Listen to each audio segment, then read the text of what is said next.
Hello and welcome back to Manifolds, the video series where we talk about generalized surfaces and the integration on them. And one of the most important results in this area is Stokes' theorem on manifolds.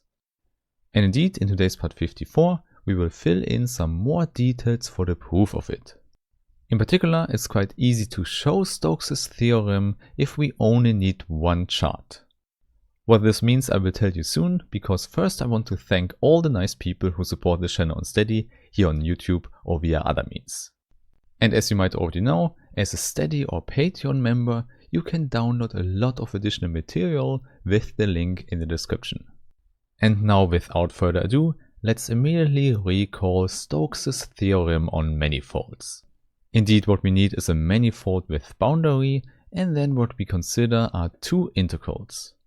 On the one hand, we have an integral over the whole manifold M, and on the other hand, we have an integral over the boundary of M.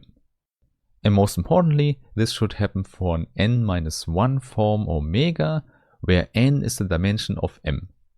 So indeed, this makes d omega a volume form on M. And moreover, omega also needs to have compact support on M. This means in general the manifold M does not have to be compact, but then everything interesting for omega has to happen on a compact set anyway. And now please recall, we have already proven Stokes' theorem in the last video for the special case of the half space. And the common notation we have chosen for that was Rn with a less or equal sign in the index. And it simply tells us that we restrict the first component in Rn to be less or equal than 0. Hence, in that sense, the boundary of this manifold is essentially Rn-1. So maybe a quick visualization, here we have our manifold and there the n-1 dimensional boundary. So obviously we can use this fact when we have a chart from the manifold into this half space. And in fact, in this video I want to put the additional assumption that only one chart is needed to describe the whole support of omega. And as usual, we would denote a chart as u, h, where h is a continuous map from u into the half space. So by using the picture from above, here we can find our set u. Therefore we map this to the half space, and the part of the boundary here is also mapped to the boundary of the half space. So you could say that we simply find a suitable u prime here on the lower level.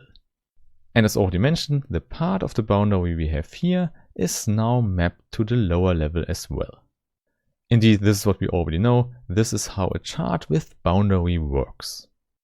And now the additional assumption we want for Stokes' theorem is simply that the whole support of omega lies in this chart u.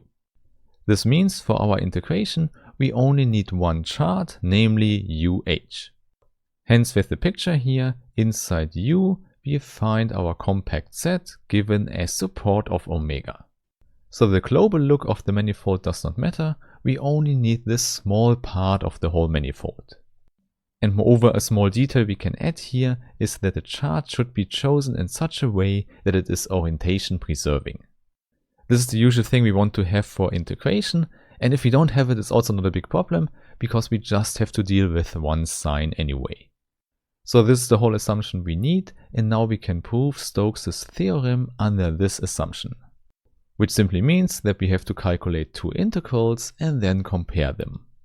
Here the first integral over m can be reduced to an integral over u because the support of omega lies in it. So already quite helpful, and now if you want, we can go to the inverse of the chart h, which we usually call the parameterization phi. And this is useful because we can write u as the image of u prime under phi. And seeing the integral written like that, you might recognize the change of variables formula. This means that we can consider the pullback of the differential form and we integrate over u prime. So we just have phi star of d omega, and there you might immediately use the naturality of the exterior derivative. This simply tells us that we can push phi star into the d operation. Hence the result here is that we integrate a differential form over u prime where we also already know that the support of this differential form lies inside u prime.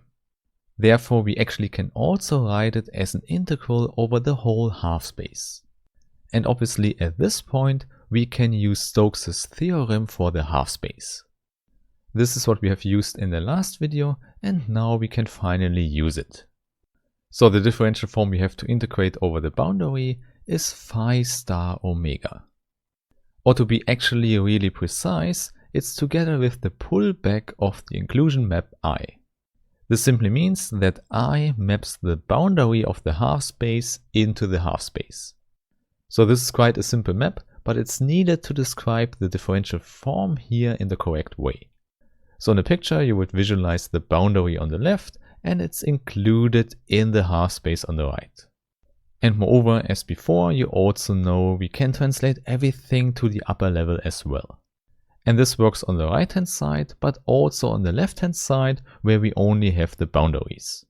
So there the parameterization phi is restricted, so maybe let's simply call it phi tilde to distinguish it. And in addition, also on this upper level here we have an inclusion map which includes the boundary into the whole manifold with boundary. And maybe also this one we can fix as I tilde. And now you should see that this whole picture here commutes, which means going this path here is the same as going that path there. In other words, first I and then phi is the same as first phi tilde and then I tilde. And obviously this also translates to the pullbacks, which means we can do this change here in the integral as well. So more concretely, we have the same integral, but now we write phi tilde star and I tilde star of omega. And now with the same reasoning as before, we don't need to integrate over the whole boundary because we only work in u prime anyway. So the form we integrate will be 0 outside of the boundary in u prime anyway. And by seeing this here, you might recognize the change of variables formula again. This means that phi tilde star is moved to the image here for the domain of the integration. And there's quite clear that this is our part of the boundary on the manifold, so we can go back to an integration on the manifold. And as always, to make it simple, we can just integrate over the whole boundary because of our compact support inside the chart. And that's already it. This is the equality we wanted to show for Stokes' theorem. However, as you already know, usually we will just omit mentioning this inclusion map altogether. Which means there we finally have the formula like we wanted to have it. And the proof of this was actually quite simple because we didn't need to change any charts on the manifold at all. So essentially we just needed the result from the last video to translate it from the lower level to the upper level. But still, this gives us a general result for manifolds with boundary when one chart is enough to describe the whole form omega. If this is not the case, then we actually have to partition the whole form into such single parts we can deal with. And I can already tell you, the keyword for that is partition of unity, and this is what is needed for the general proof of Stokes' theorem. So you see, the rest of the proof will be more work and definitely something for a future video. Therefore, I really hope we meet there again and have a nice day. Bye bye.